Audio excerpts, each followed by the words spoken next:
Welcome back to IGCSE Science Academy, where science made simple and clear. Today we are diving into the essential process of gaseous exchange in human. This unit is a pillar of IGCSE Biology 0610 syllabus.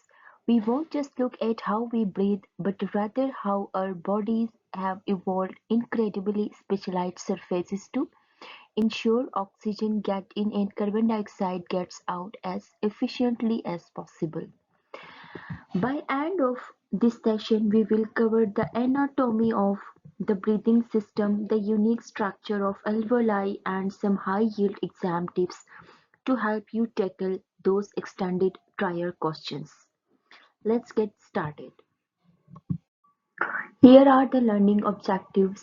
By end of the lesson, we will able to describe features of gaseous exchange surfaces, light surface area, thin surface, good blood supply, good ventilation. Identify parts of the breathing system in diagram and images. Name and locate lungs, diaphragm, ribs, intercostal muscles, larynx, trachea, bronchi, bronchioles, alveoli, and capillaries. Explain how the structure of alveoli relates to efficient gas exchange. Understand the role of ventilation in maintaining gas concentration gradients. And then last, apply knowledge to exam questions at extended trial IGCSE Biology 0610. Before we look at the lungs, we have to understand the job description of gaseous exchange. It all comes down to aerobic respiration. What is anaerobic respiration? The definition of aerobic respiration is the complete breakdown of glucose using oxygen to produce ATP, carbon dioxide, and water. It is simple, the process by which cells release energy from food using oxygen. So oxygen is needed for the aerobic respiration. As you can see in the chemical equation, at the top our cells use glucose and oxygen. This is the formula for glucose C6H12O6 and oxygen to release energy. But this process creates a problem. It produces carbon dioxide as a waste product. Gaseous exchange solves this by performing two critical moves: oxygen in and carbon dioxide out. Oxygen in, we pull oxygen from the alveoli into the bloodstream so it can be delivered to every single cell for respiration. Carbon dioxide out, we must remove carbon dioxide quickly. If it builds up, it becomes toxic and affect the pH of our blood. The magic behind this is a very important process which is called diffusion. Notice that this is a passive process. The gases simply move from where there is a lot of them to where there is a less of them. No extra energy is required for the gas to cross the membranes. They are just following the concentration gradient. The overall equation looks simple. Glucose plus oxygen yield carbon dioxide, water, and energy ATP. Glucose plus oxygen yield carbon dioxide, water, and ATP. ATP is adenosine triphosphate, very important energy which is released after the reaction of glucose and oxygen. It actually happens in three main stages. First stage is glycolysis, occurring in the cytoplasm where glucose starts its breakdown. Second is the Krebs cycle, moving into the powerhouse of the cell, the mitochondrial matrix where carbon dioxide is produced. Third is electron transport taking place on the inner mitochondrial membrane where the oxygen we breathe in is finally used to create a major yield of ATP. Without this constant intake of oxygen and removal of carbon dioxide, this entire production line would grind to a halt. So the question is, why gaseous exchange necessary? So let's summarize the relationship between our lungs and our cells. Gaseous exchange is the essential middleman for respiration, oxygen in and carbon dioxide out. The mechanism, the most important thing to remember for our exam is that this movement happens via diffusion. Because the gases move from high to low concentration, it is a passive process as we have already discussed, meaning no extra energy is needed to move the molecules themselves across the membrane. Anaerobic respiration. When oxygen is unavailable, cells undergo a partial breakdown of glucose. This process occurs strictly in the cytoplasm and is much less efficient, yielding only 2 ATP or small amount of ATP. So, what is the definition of anaerobic respiration? Partial breakdown of glucose without oxygen, producing a small amount of ATP and waste products. There are two pathways. First is lactic acid fermentation and then second is alcoholic fermentation. Lactic acid fermentation happens in animals and human and mussels. Here is the chemical equation. Glucose, which is converted into 2 lactic acids plus 2 ATPs. The process is glucose is converted into pyruvate via glycolysis. Glycolysis is the breakdown of glucose, which is then turned into lactic acid. The build-up of lactic acid causes muscle fatigue and soreness during intense exercise. So here is the process. First process, glucose to pyruvate glycolysis in cytoplasm, and then 2 pyruvate plus 2 NADH converted into 2 lactic acids plus 2 NAD. What is NADH and what is NAD? So they are the electron carriers or coenzymes. They act like rechargeable batteries for the cell. They pick up high energy electrons during the early stages of respiration and carry them to the final stage. Regenerates NAD positive to keep glycolysis running. So these two electron carriers are very important for the process of glycolysis. Example, muscle fatigue and soreness during intense exercise. Second pathway is alcoholic fermentation. Alcoholic fermentation happens in yeast, some bacteria and plant. Here is the chemical equation where glucose converted into 2-ethanol plus carbon dioxide plus ATP. Glucose converted into 2 pyruvate glycolysis cytoplasm. During the process of glycolysis happens in the cytoplasm of plants. Then pyruvate converted into acetaldehyde plus 2 carbon dioxide. Then acetaldehyde plus NADH converted into ethanol and 2 NADH. Examples are breath rising carbon dioxide in alcohol in brewing wine making. Features of gas exchange surfaces. An efficient gas exchange surface must have all four of the following features. First is large surface area. Maximize the area over which diffusion can occur simultaneously in the lungs. 300 million alveoli give a total surface area of 70 to 100 meter per square, roughly the size of a tennis court.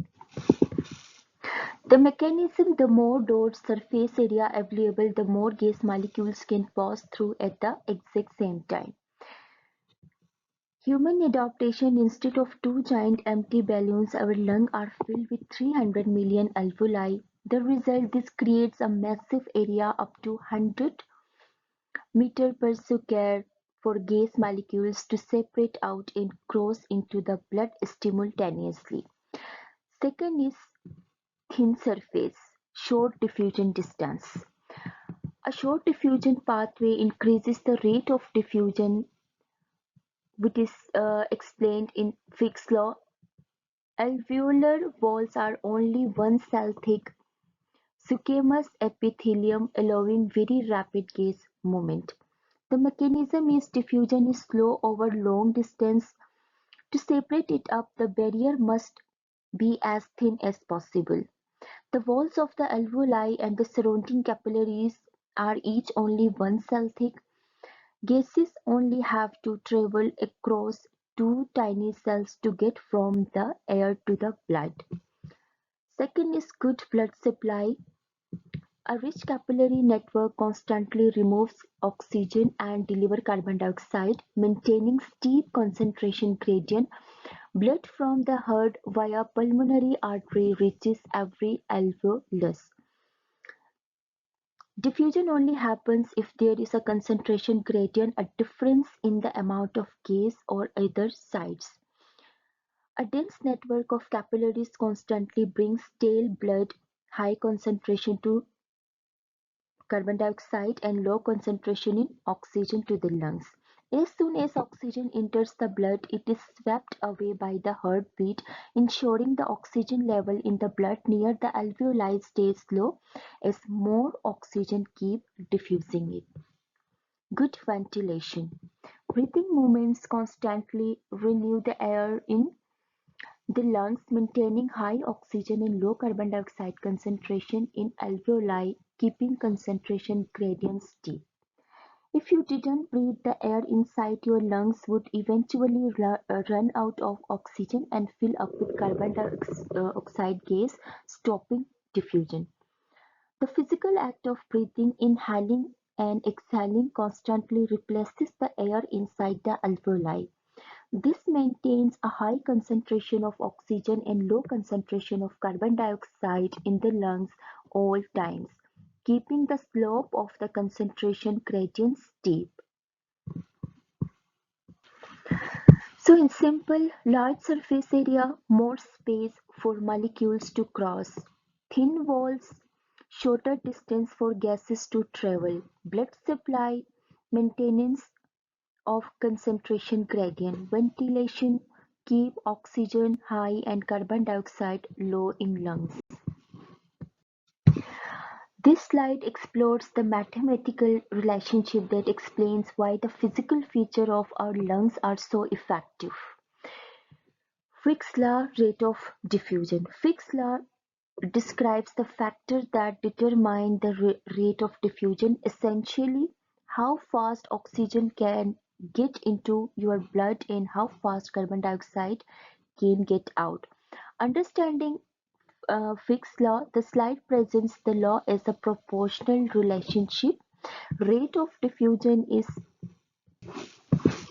Rate of diffusion is directly proportional to surface area multiplied by concentration differences, thickness of membrane. So to make the rate of diffusion as high as possible, the body must increase the number on the top of the fraction and decrease the number on the bottom. Increases surface area. This size, a large area provide more space for gas molecules to cross at the same time. So here more alveoli, larger area. We have millions of tiny alveoli creating a massive total surface area of 70 to 100 meter per square in humans. Similar adaptations folds and villi are seen other systems like the small intestine to increase absorption. Increases concentration gradient. Diffusion only happens if there is a difference in concentration between two areas. A steeper slope leads to faster movement. So blood flow removes oxygen quickly. Then ventilation brings fresh oxygen. The heartbeat constantly moves oxygenated blood away and brings stale blood back to the lungs. Steep gradient, faster diffusion. Ventilation breathing brings in fresh oxygen and pushes out carbon dioxide. These actions keep the concentration of oxygen high in the lungs and low in the blood, ensuring a steep gradient for faster diffusion. Decreased membrane thickness. The shorter the distance a molecule has to travel, the faster it arrives. Alveolar wall 1 cell thick. Then both alveolar wall and the capillary wall are only 1 cell thick. The combined barrier is only about 0.2 micrometer thick, an incredibly short distance that allows for a much faster rate of gas exchange. If a question asks how specific diseases like emphysema, which destroys alveolar walls, affect gas exchange, refer back to Fick's law. In that case, the surface area decreases, which directly reduces the rate of diffusion. So remember, all four surfaces feature work together to maximize diffusion rate in alveoli. So here is the label diagram of human breathing system or human respiratory system. The human breathing system is a complex network designed to move air into the body and facilitate the exchange of gases. This diagram illustrates the journey of air from the environment down to the microscopic level where oxygen enters our blood. The upper respiratory tract, which is entry point, nasal and oral cavity. The nasal cavity is preferred because it filters, warms, and moistens the air before it reaches the lung. Then pharynx. Pharynx and larynx. The air passes through the pharynx throat and the larynx voice box, which also act as a gateway to the windpipe. The main airway, the trunk. Trachea, often called the windpipe, this is the main tube that carries air down into the chest. It is held open by rings of cartilage to ensure air can always pass through. Bronchi. Left and right bronchi at the base of the trachea, the airway splits into two tubes called the left bronchus and right bronchus, each leading into one of the lungs. Then inside the lungs, the branches, bronchioles. One side in the lungs, the bronchi split again and again into smaller and smaller tubes called bronchioles, much like the branches of a tree. As you can see here, these branches of the tree, like branches of the tree, these are the bronchioles. The lungs. The lungs are divided into two sections called lobes. The right lung has three lobes: superior, middle, and inferior lobe, while the left lung has two to make room for heart. The microscopic level, the exchange alveoli, as you can see in the diagram, at the very end of the bronchioles and clusters of the air sac called alveoli. This is the actual site of gas exchange.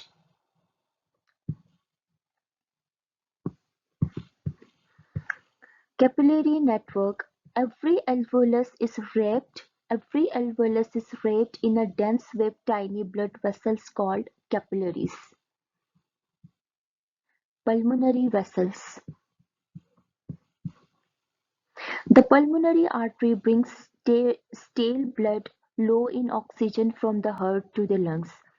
The pulmonary vein carries fresh blood rich in oxygen back to the heart to the pumped to the rest of the body. Then last, the engine of breathing, diaphragm. This is a large sheet-like muscle located at the bottom of the chest cavity. When it contracts and moves downward, it creates space in the chest, pulling air into the lungs.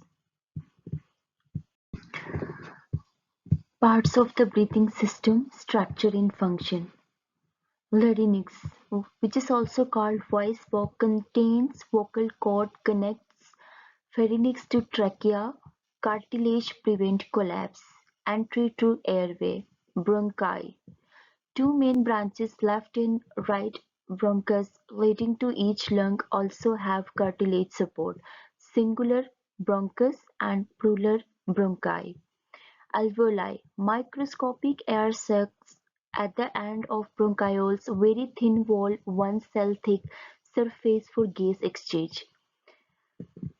Diaphragm, dome-shaped muscle sheet separating thorax from abdomen, contracts and flattens during inhalation. Trachea, which is also called windpipe, reinforced by C-shaped cartilage rings to prevent collapse, lined with ciliated epithelium and mucus. Bronchioles, smaller airways inside the lungs, no cartilage, smooth muscles, control diameter, lead to alveoli. Lungs, paired organs in the thorax containing bronchioles and alveoli, spongy due to millions of alveoli. Ribs, bony cage protecting lungs and heart, move onward and upward, move outward and upward during inhalation to increase thorax volume. This image shows a cross-section of the trachea, or windpipe, which is the tube that carries air to our lungs. Think of it as a reinforced garden that stays open so we can always breathe. Here is a simple breakdown of what we are seeing. The C-shape, let's start from the C-shaped cartilage, that is hyaline cartilage. The bluish ring in the diagram is hyaline cartilage. It is shaped like a C for two very important reasons: for support and flexibility.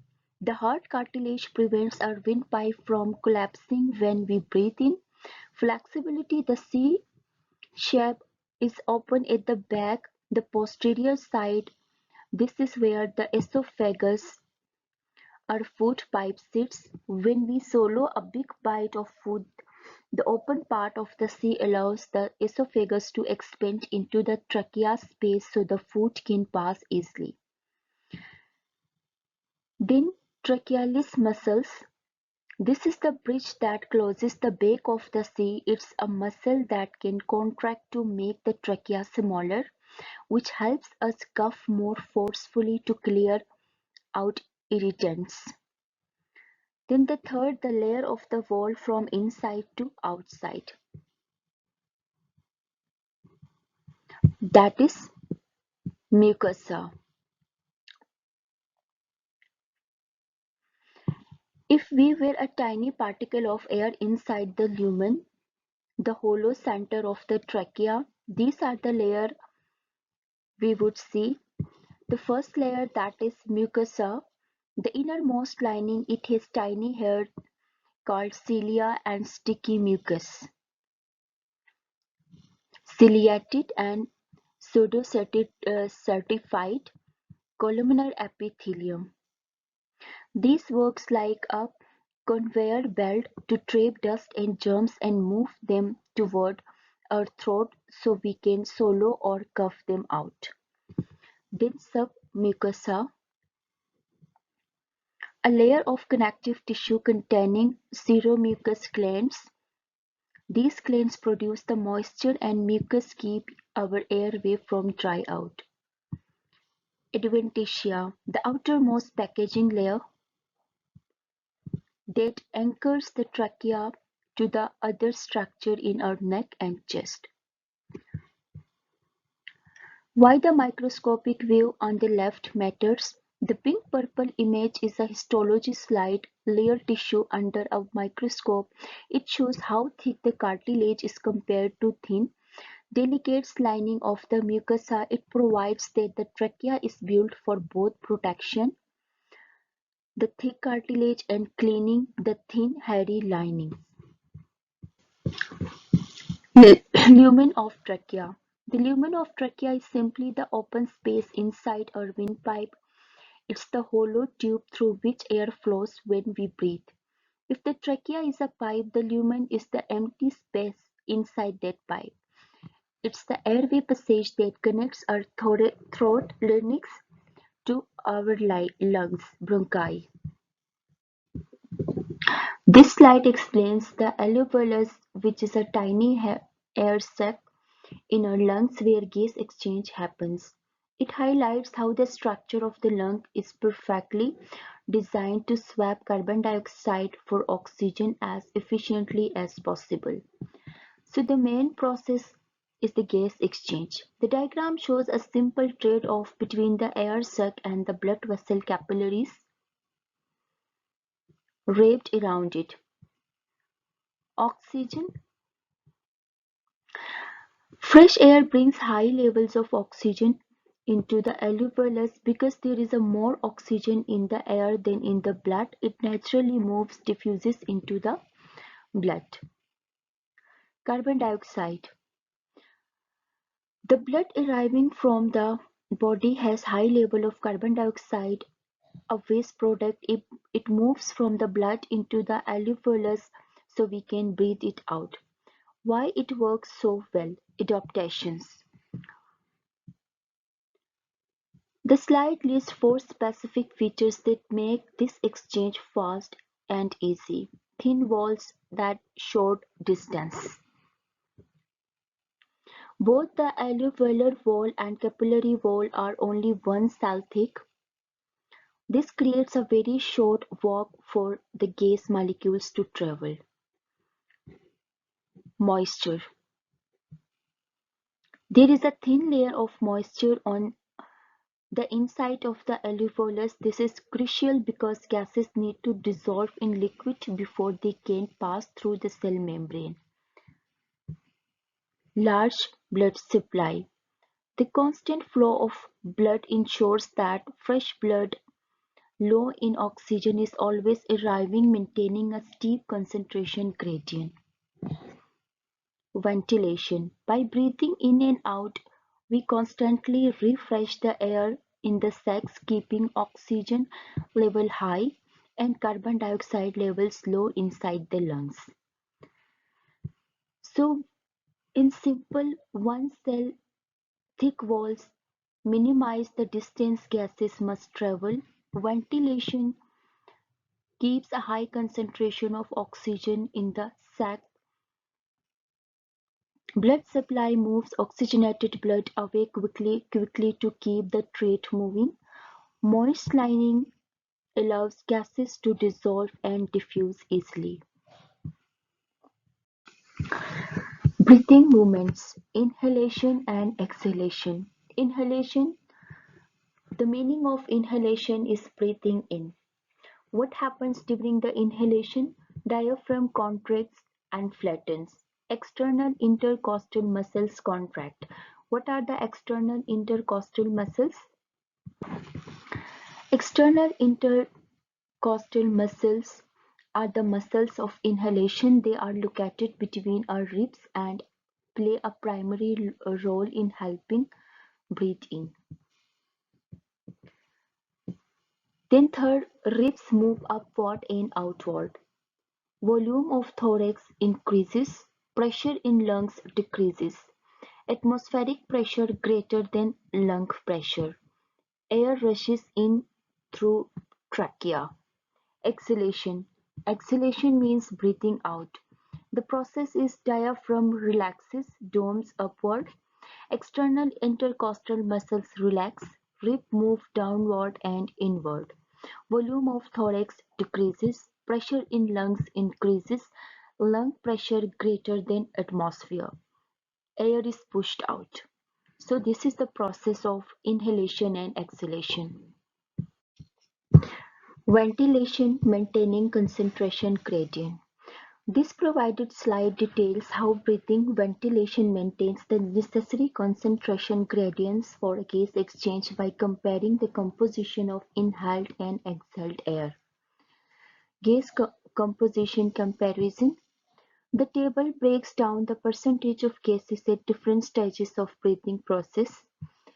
Oxygen, inhaled air 21%, alveolar air 14%, exhaled air 16%. Carbon dioxide 0.04%, inhaled air, alveolar air 5.5%, and exhaled air 4%. Nitrogen 79%, 79%, 79%. Water vapors variable, saturated and saturated. So water vapors are inhaled air, they are variable, they change, they varies. In alveolar and exhaled air, they are saturated. It means that the air in our lungs has reached its maximum capacity to hold water at body temperature. Warming and moistening.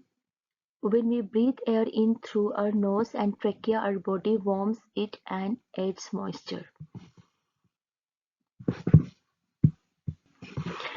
Why are oxygen level lower in exhaled air? So why oxygen level drops? Oxygen level are lower in exhaled air 16%, then inhaled air 21% because the oxygen diffuses from the alveoli into the blood capillaries during gas exchange.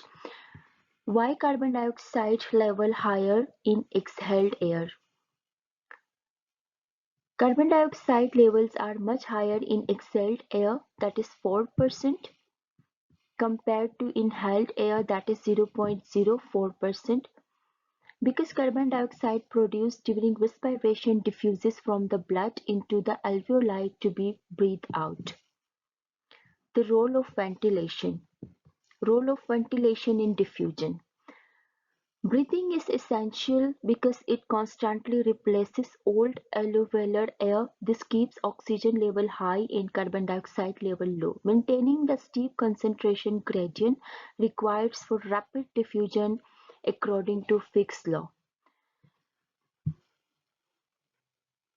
Exhaled air, moisture and nitrogen. Exhaled air is always saturated with water vapors. Nitrogen levels remain unchanged at 79% because the body does not use or produce it during this process. So here are some exam tips for IGCSE Biology 0610 extended syllabus. Here are some questions. Describe feature of gas exchange surface. This carry 4 marks. You need to list all the four features. Plus you need to explain briefly. Then you need the question 2 which carries 3 marks. Describe inhalation. You need to describe the whole process of inhalation according to the given marks. Explain role of cilia and mucus. First you need to explain the role of cilia and then mucus. Explain why the alveolus is adopted for gas exchange. This is a question where you need to explain that adaptation according to the Fick's law. Identify parts in a diagram. You need to identify the parts from the given diagram and you need to label them. Spellings should be correct. Compare inhaled and exhaled air. You need to compare inhaled and exhaled air along with their oxygen, along with their gases and the composition of gases. So at last here is the key concept map, the summary of gaseous exchange. All these points we have done in detail in our previous slides. Gaseous exchange, we have done composition of air, cilia and mucus, defense, inhalation and exhalation mechanism, Fick's law of diffusion, breathing system structure, 4 features of gas exchange surface, alveoli structure and adaptations. Practice questions IGCSE style. Here are some questions you need to practice. Question 1, that is state what is meant by term gaseous exchange. Question 2, describe 4 features of an efficient gas exchange surface in the lungs. Question 3, explain why the alveoli are well adapted for gas exchange, link structure to function. Question 4. Describe the sequence of events that lead to air entering the lungs. Inhalation. Question 5. State two ways in which exhaled air differs in composition from inhaled air. Question 6. Explain how the structure of the trachea and bronchi helps protect the lungs from infections. Practice these questions. These questions are very important for your upcoming exams. Here is the quick key vocabulary from today's topic, gaseous exchange. First, that is diffusion, movement of particles from high to low concentration. Bronchioles, small airway inside lungs, no cartilage, leads to alveoli. Trachea, windpipe reinforced by C-shaped cartilage rings. Diaphragm, dome-shaped muscles below lungs, key role in ventilation. Ventilation, breathing movement that renews air in the lungs. Alveolus, microscopic air sac in the lungs, site of gas exchange. Bronchus, bronchi, main branch from trachea, one to each lung. Larynx, voice box connects pharynx to trachea. Intercostal muscles, muscles between ribs, external inhalation, internal exhalation. Fixed law rate of diffusion that is directly proportional to the concentration of gradients or concentration diffusion. That is all for today. We have covered how the structure of the trachea and alveoli allows our body to breathe and swap gases efficiently. In next video, we will discuss the another topic from the unit gaseous exchange. Thank you and stay tuned. Don't forget to subscribe the channel.